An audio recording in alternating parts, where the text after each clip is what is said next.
बड़ी खबर के साथ, क्योंकि एक और खित्ते के अंदर बड़ी जंग का आगाज हो गया है और इस जंग की शुरुआत रात देर गए, यानी भारत, पाकिस्तान, बांग्लादेश, नेपाल और आसपास के हिस्सों में जब लोग सोए थे तो उसी अंधेरे में ईरान के ऊपर सबसे बड़ा अब तक का हमला इजराइल की जानिब से हुआ, जिसकी अब तक मुसलसल हम आपको बता रहे थे कि तैयारियां की जा रही हैं। बड़े अखबारात, बड़े टेलीविजन, कई रिपोर्ट्स, इंटेलिजेंस इदारों की रिपोर्ट्स इस तरफ इशारा कर रही थी और जो अब तक इस प्रोग्राम में हमने आपको बताया, बिलाखिर अब जाकर वो 12 और 13 जून 2025 की दरमियानी शब को हुआ कि लड़ाका तैयारे तेहरान के अंदर दाखिल हुए, बम गिराए गए और हमले में पासदाराने इनकलाब के सरबराह अभी तक की मौसूला इतलात के मुताबिक हुसैन सलामी समेत 4 अहम शख्सियात, जिनमें 2 जौहरी साइंसदान भी शामिल है, अब तक हलाक होने की तस्दीक की जा चुकी है। न सिर्फ तेहरान ईरान के अंदर बल्कि इजराइल के अंदर भी इस वक्त इमरजेंसी का ऐलान किया गया है, सिर्फ इसलिए क्योंकि अभी रिटेलिएशन होगी, जवाबी हमलों का आगाज कर दिया गया है।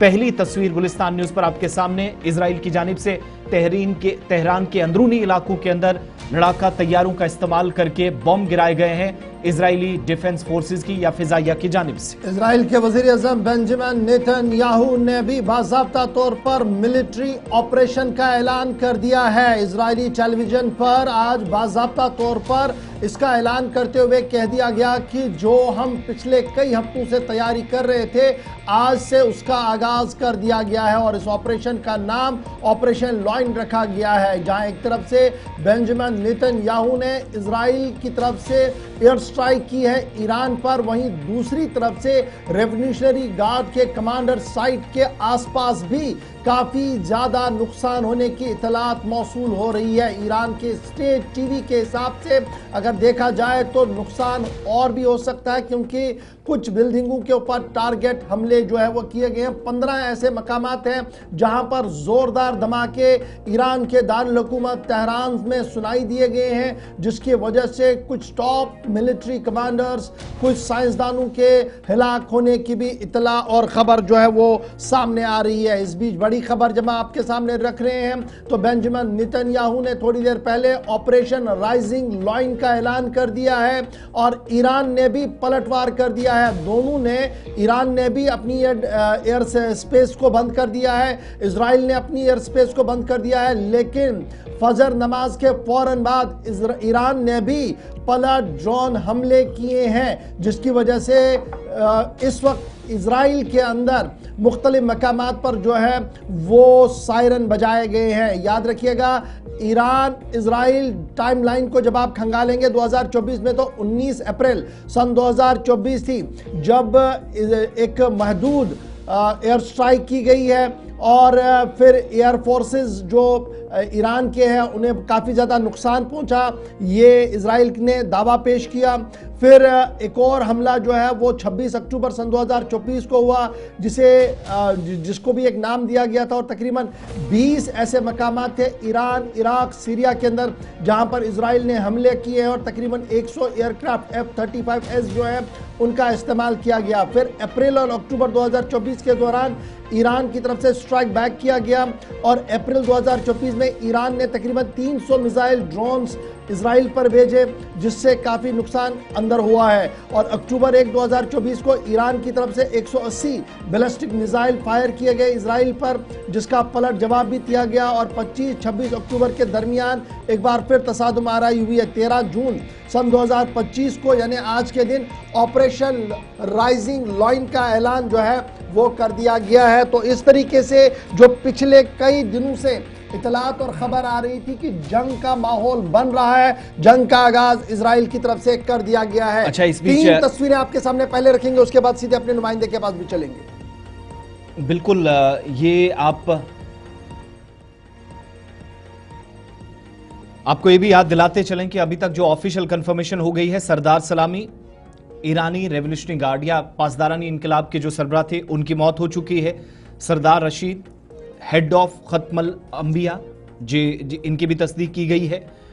इसके अलावा डॉक्टर फिरदौन अब्बासी, ये न्यूक्लियर साइंटिस्ट थे, इनकी मौत की तस्दीक कर दी गई है। डॉक्टर तेहरानची, ये भी न्यूक्लियर साइंटिस्ट थे, इनकी भी मौत की तस्दीक कर दी गई है। इसके बाद जो अमेरिका का रिएक्शन आया, थोड़ी देर में उस पर भी चलेंगे, लेकिन ऑपरेशन लाइन नाम से ही जिसकी शुरुआत बहुत पहले से करने की तैयारी थी, आज जब किया गया तो कहा गया कि आगाज है। अभी और भी आइंदा दिनों में आप देखेंगे बहुत सारे इलाकों के अंदर, दारुल हुकूमत तेहरान के शुमाली इलाकों में खासतौर से धमाकों की आवाजें सुबह सुबह तक सुनाई दी गई। दोनों तरफ की बात आप जरा सुनिएगा। एक तरफ इजराइल की एयरफोर्स ने जब कार्रवाई की है वो, और उसके बाद प्राइम मिनिस्टर बेंजामिन नेतन्याहू का पहला स्टेटमेंट जिसमें कार्रवाई की सबसे पहले उन्होंने जानकारी दी है। Years, the Iranian regime has called for the destruction of the state of Israel, planning and advancing concrete military plans to do so. Over the past few months, intelligence has shown that Iran is closer than ever to obtaining a nuclear weapon.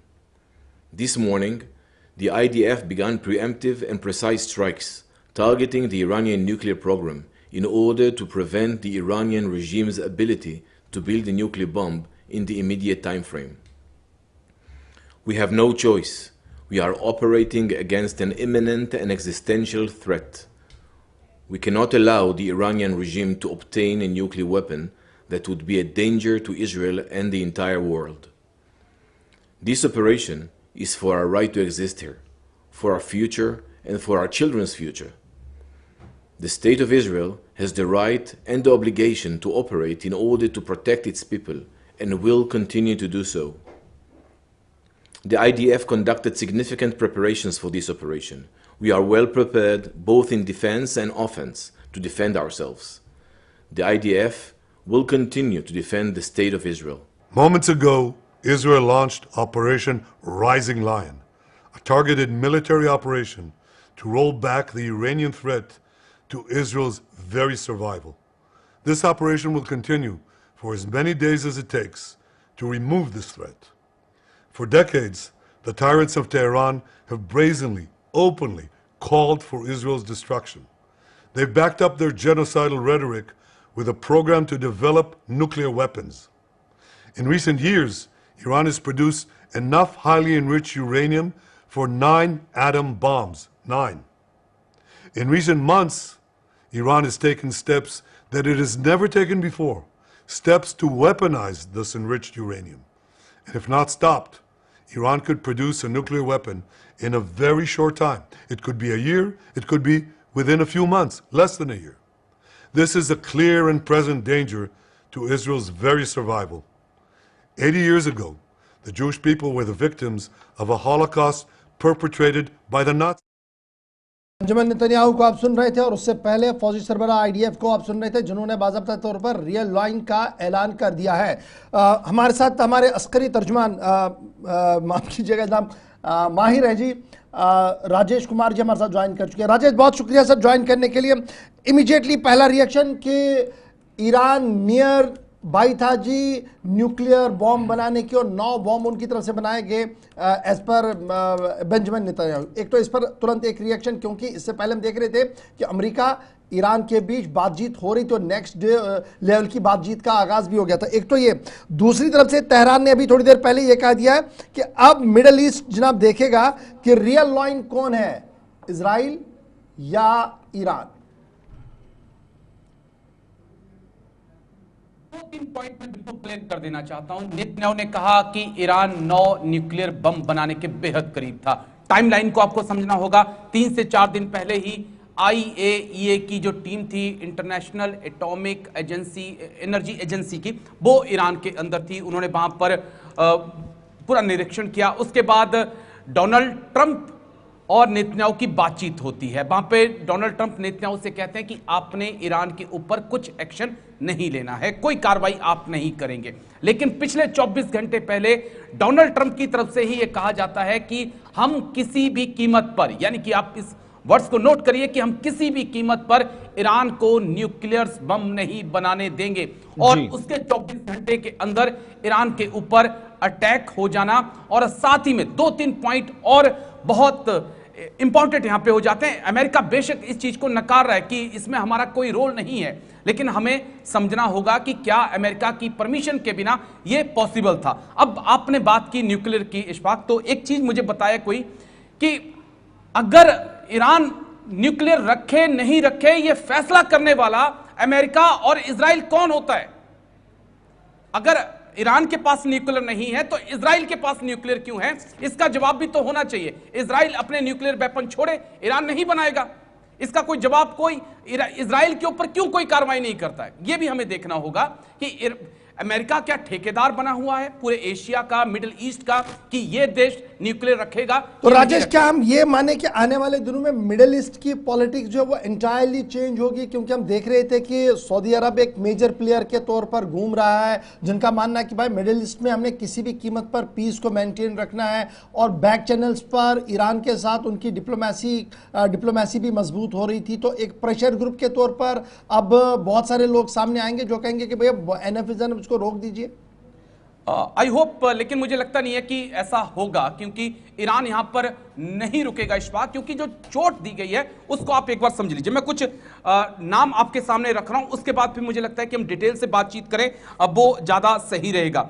देखिए, IRGC सबसे important है, Iran revolutionary guard core, इसको सबसे अहम माना जाता है कि ये खामनेई की बेहद करीबी है, लेकिन इनके टॉप कमांडर्स को मार दिया गया है। हुसैन सलामी को उनकी मौत हो चुकी है और ये ईरान ने भी कंफर्म कर दिया है।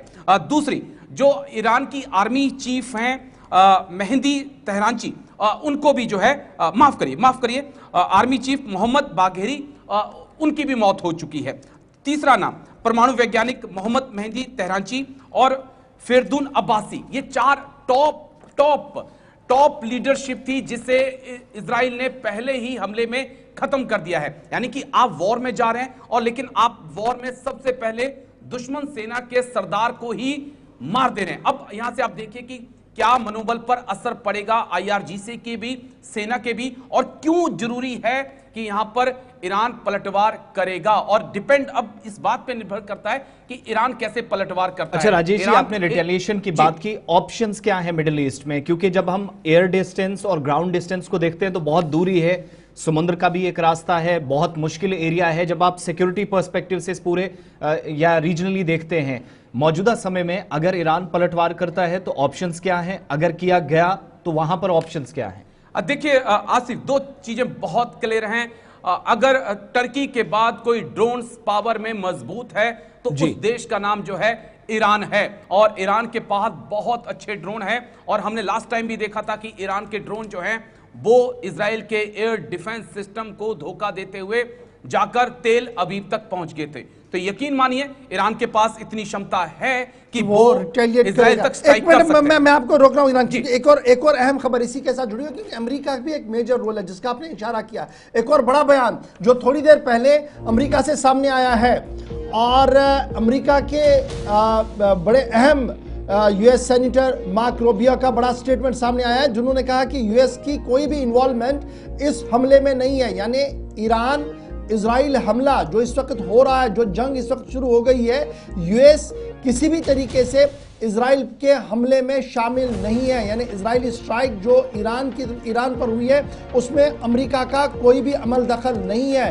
तेहरान को साफ कर दिया गया कि जनाब अमरीकी इंटरेस्ट जितने भी है, अमेरिका के मफादात जो हैं, उनके खिलाफ कोई कदम ना उठाया जाए। वॉशिंगटन ने अलर्ट जारी कर दिया है मिडल ईस्ट के अंदर, जितना ये कॉन्फ्लिक्ट जो है और इंक्रीज हो रहा है, टेंशन इस वक्त बहुत ज़्यादा बढ़ रही है ईरान यूएस के बीच में भी, और इजराइल की तरफ से जो टारगेट किया गया है ईरानियन मिलिट्री साइट्स को, ये रूबियो का स्टेटमेंट जब सामने आया तो ये साफ दिखाई दे रहा है कि अमेरिका जो अपने ये वो स्टेटमेंट है जो बेसिकली दिया गया है। तो क्या मैं ये मानूं कि ये सारी चीज़ें अमेरिका एक कैलकुलेटेड मूव खेल रहा है? जैसे आपने पहले ही कहा, बयान भी सामने आ रहा है, मीटिंग्स भी हो रही है, लेकिन ये भी तो माना जाए कि ईरान और अमेरिका के बीच अगर डायरेक्ट कोई बातचीत नहीं हो रही थी, लेकिन इनडायरेक्टली बातचीत हो रही थी और दोनों देशों की तरफ से पॉजिटिव रिस्पांस आ रहा था। लेकिन सिर्फ 24 घंटे पहले जो बड़ा बयान इमाम खाम जो मजहबी पेशवा वहां पर है खामनेई साहब, उनकी तरफ से दिया गया था, उसमें साफ किया गया था कि हमारे लिए टॉप प्रायोरिटी ईरान है, बाकी सारा बाद में। समझना होगा। देखिए, मैं फिर एक बार क्लियर कर देता हूं अपने व्यूअर्स के लिए जो हमें देख रहे हैं। IAEA का ईरान पहुंचना, डोनाल्ड ट्रंप नेतन्याहू की अगले दिन बातचीत, डोनाल्ड ट्रंप की तरफ से नेतन्याहू को यह कहना कि आप ईरान के ऊपर हमला नहीं करेंगे, और फिर उसके बाद डोनाल्ड ट्रंप का अगले 24 घंटे के अंदर यह बयान आना कि हम ईरान को किसी भी हालत में जो है न्यूक्लियर वेपन नहीं बनाने देंगे, और उसके अगले 24 घंटे के अंदर इजराइल की तरफ से ईरान के ऊपर एयर स्ट्राइक कर देना। अब ये क्रोनोलॉजी क्या कहती है? ये सीधे तौर पे कहती है कि इजराइल के पीठ के ऊपर या कंधे के ऊपर अमेरिका का हाथ है। अमेरिका फिलहाल जिम्मेदारी नहीं ले रहा है, लेकिन यकीन मानिए कि अगर यहां पर ईरान बड़े लेवल पे पलटवार इजराइल के ऊपर करता है तो मिडिल ईस्ट में कौन है इशफाक गौहर जो रोकेगा उसको? अमेरिका के एयर डिफेंस सिस्टम लगे हुए हैं, वो रोकेंगे। दूसरे ब्रिटेन के एयर डिफेंस सिस्टम है, वो रोकेंगे। और ये जंग अगर बढ़ती है आगे, टेंशन बढ़ती है, तो अमेरिका खुलकर जो है। अच्छा राजेश, एक आखिरी चीज, इतनी आसानी से क्या अमेरिका पर भरोसा कर लिया जाए? 24 घंटे पहले जिस बयान का आप हवाला दे रहे हैं उसके साथ विद इन फ्यू आवर्स हमले के कुछ समय बाद मार्को रूबियो कहते हैं कि ये यूनिलैटरल एक्शन है, यकतरफा एक्शन है, हमारा इसमें कोई किरदार नहीं। और संडे को, इस एतवार को मस्कट ओमान के अंदर एक और बैठक की तैयारी की जा रही थी। ऐसे में ये 3 तरह के मूव डिफरेंट जगहों से खेलने की तैयारी, इसके पीछे ये जो ये एक सिचुएशन जो क्रिएट की गई है, इसका क्या बुनियादी मकसद? और यहां से अमेरिका क्या इस हमले के बाद बचने की भी एक तरह की कोशिश कर रहा है कि कोई ईरान जवाब न दे? बिल्कुल, क्योंकि ईरान के निशाने पर अमेरिका के वो तमाम बेसिस हैं जो इस वक्त मिडिल ईस्ट में हैं, कुवैत में हैं, इराक में हैं, जॉर्डन में हैं, ये हो सकते हैं। लेकिन मैं एक और तस्वीर जो है आपके सामने रखना चाहता हूं, अपने व्यूअर्स के सामने रखना चाहता हूं, ताकि वो देखें जनरल मुनीर का अमेरिका में होना, अमेरिका में जनरल मुनीर को बुलाना और इतनी आबोभक्त जनरल मुनीर की करना, ये क्या इशारा करता है? क्या हमें सिर्फ यही सोचना चाहिए कि इजराइल से ड्रोन उड़े और उन्होंने ईरान पे आकर अटैक किया? क्यों हम नूर खान बेस पे, जहां पर अमेरिका की मौजूदगी है, वहां पर आज भी अमेरिका और अमेरिकन ड्रोन्स मौजूद हैं, क्या हम उस तस्वीर को नकार सकते हैं? हमें इस लिहाज से भी चीजों को सोचना होगा कि यहां पर पाकिस्तान का भी एक अहम रोल हो सकता है। और यही कारण है कि जनरल मुनीर को जो है बुलाया गया है, क्योंकि अगर इजराइल से 2000 किलोमीटर दूर से कोई ड्रोन उड़ रहा है और ईरान का एयर डिफेंस सिस्टम उसे डिटेक्ट नहीं कर रहा है तो सवाल उठता है। लेकिन नूर खान एयरबेस बेहद करीब है। ईरान पर हमले के बाद अलर्ट के बीच बड़ी खबर यह है कि मजहबी पेशवा या supreme leader ayatollah Ali khamani थोड़ी देर में पहला स्टेटमेंट ईरान की तरफ से जारी करेंगे। ये बड़ी बात है। ये स्टेटमेंट कब आ रहा है? ये तब हो रहा है जब स्टेट ऑफ इमरजेंसी में ईरान इस वक्त है। इजराइल स्टेट ऑफ इमरजेंसी में चला गया है। ड्रोन्स दोनों तरफ से चल रहे हैं और ईरान ने भी पलटवार किया है, जिसकी तस्दीक खुद ईरान की तरफ से कुछ पोर्टल्स और कुछ अखबार, कुछ टीवी चैनल्स की तरफ से किया गया है। लेकिन बड़ी बात यही है जो इस वक्त सबसे अहम है, वो ये है कि अब खamenei साहब जब सामने आएंगे, जब वो बात करेंगे, कल भी हमने एक स्टेटमेंट उनका सुना था जिसमें उन्होंने साफ ईरान की पॉलिसी रखी थी और उन्होंने कहा था कि देखिए हमारी पॉलिसी ईरान फर्स्ट है, ईरान प्रोटेक्शन है और फिर उसके बाद उन सहूनी ताकतों के खिलाफ हमने लड़ना है जो हमारे मुल्क के खिलाफ साजिशें पहले दिन से करें। और सीधे से उन्होंने इजराइल का नाम लेते हुए कहा था। और उसके बाद हमने देखा था कि किस तरीके से तेहरान चौक पर नारे गूंजे थे और तेहरान चौक में किस तरीके से हल्फ लिया गया था कि कोई कुछ भी होता है तो हम पलटवार करेंगे। अब का बयान बड़ा इंपॉर्टेंट होगा और ये बयान न सिर्फ रेवोल्यूशनरी गार्ड्स के लिए इंपॉर्टेंट होगा, बल्कि ईरान की स्ट्रेटजिकल पॉलिसी क्या रहेगी, फॉरेन पॉलिसी किस तरीके से चलेगी और आने वाले दिनों में क्या हो सकता है, क्या उसकी अक्कासी आज खamenei साहब के इस बयान से राजेश निकल सकता है? फटाफट से एक छोटा सा जवाब। पॉइंट यहां पे देखने होंगे कि खamenei का बयान आएगा जो देश के नाम वो संबोधन करने वाले हैं थोड़ी देर में, उस पर हमें नजर बना के रखनी होगी। लेकिन जैसा आसिफ ने भी पूछा कि अब ईरान के पास ऑप्शंस क्या हैं? ईरान के पास 2 ही ऑप्शन है। थल जमीन का बॉर्डर उनका लगता नहीं है, यानी कि थल सेना आपकी काम नहीं कर सकती है। आपके पास ड्रोन्स हैं, आपके पास बैलिस्टिक मिसाइलें हैं और आपके पास चीन से दी हुई बैलिस्टिक मिसाइलें भी मौजूद हैं जो कि हाइपरसोनिक हैं। ईरान उनका इस्तेमाल कर सकता है, लेकिन ईरान और इजराइल के बीच डिस्टेंस बहुत ज्यादा है। इस बीच में ब्रिटेन और अमेरिका के एयर डिफेंस सिस्टम लगे हुए हैं। क्या उन एयर डिफेंस सिस्टम को धोखा देकर ईरान की जो मिसाइलें हैं वो तेल अबीब तक पहुंच सकती हैं, ड्रोन वहां तक पहुंच सकते हैं? ये देखना होगा, या फिर हिजबुल्लाह की तरफ से, हमास की तरफ से जो है कोई एक्शंस लिया जाता है। इस पे भी इस वक्त नजर हमारी बनी रहेगी। लेकिन इस वक्त खामेनी पे प्रेशर है, पेजिशकियान पे प्रेशर है कि वो इस हमले का बदला अच्छा, एक फाइनल चीज क्विकली, नूर खान एयरबेस का आपने नाम लिया था। भारत पाकिस्तान के बीच जब सब कुछ ठीक नहीं था राजेश जी, तो उस वक्त बीच में अमेरिकन एक बड़े अखबार की तरफ से, जिसके ज्यादातर दावे सही साबित हुए, जिसने इस हमले को लेकर भी इजराइल तैयारी कर रहा है दावा किया था, लेकिन नूर खान एयरबेस को लेकर एक दावा यह भी हुआ था कि बाकायदा जब भारत और पाकिस्तान के बीच सब कुछ ठीक नहीं था, इंडियन एयर स्ट्राइक्स का टारगेट अमेरिकन ना बने, उस समय यह पुष्टि हुई थी कि वहां शायद अमेरिकन मौजूद थे।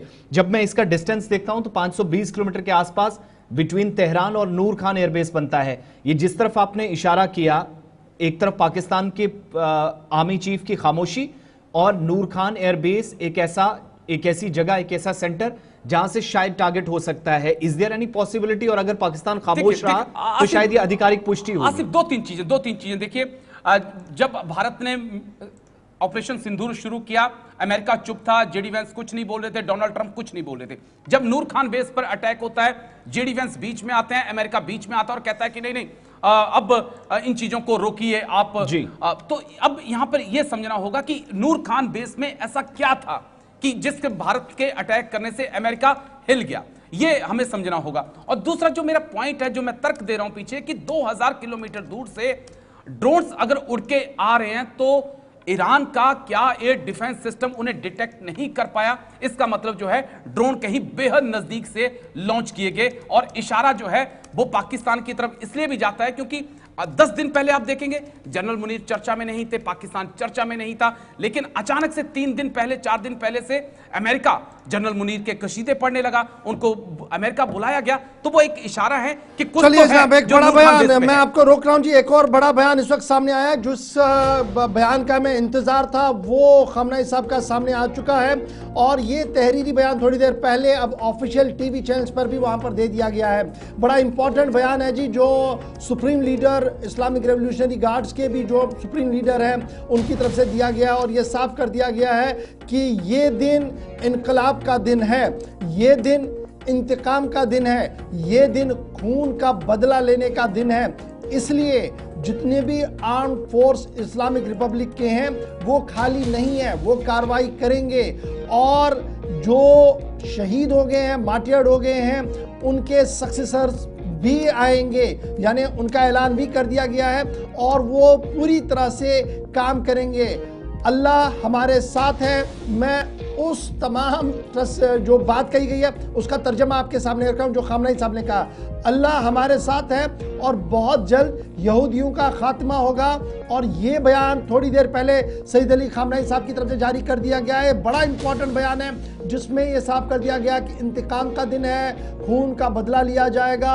रेवोल्यूशनरी गार्ड्स के सरबराह का ऐलान कर दिया गया है, हम सब बहैसियत कौम, बहैसियत मिल्लत फ़लस्तीन की आज़ादी के लिए लड़ेंगे, बैतुल मुक़द्दस की आज़ादी के लिए लड़ेंगे, और हम सब पहले दिन से इस पर सफारा है। बड़ा बयान सबसे बड़े मजहबी पेशवा सईद अली खamenei साहब का थोड़ी देर पहले आ चुका है। कह रहे हैं कि जवाबी हमला बड़ा इबरतनाक, खतरनाक होगा, और इजराइल की तरफ से एक बहुत बड़ा जुर्म किया गया है। पहला स्टेटमेंट राजेश जी है, और इस पे नजर रहेगी, पूरी दुनिया की नजरें हैं कि ईरान का पलटवार कैसे होता है। क्योंकि मैं फिर IAEA की तरफ जाऊंगा, क्योंकि जहां पर 3 से 4 दिन पहले एक इंफॉर्मेशन आई कि इजराइल के जो न्यूक्लियर सीक्रेट हैं वो ईरान तक पहुंच चुके हैं, उनके आर्मी चीफ के टेबल्स पे रखे हैं कि उनकी न्यूक्लियर साइट कहां पे हैं।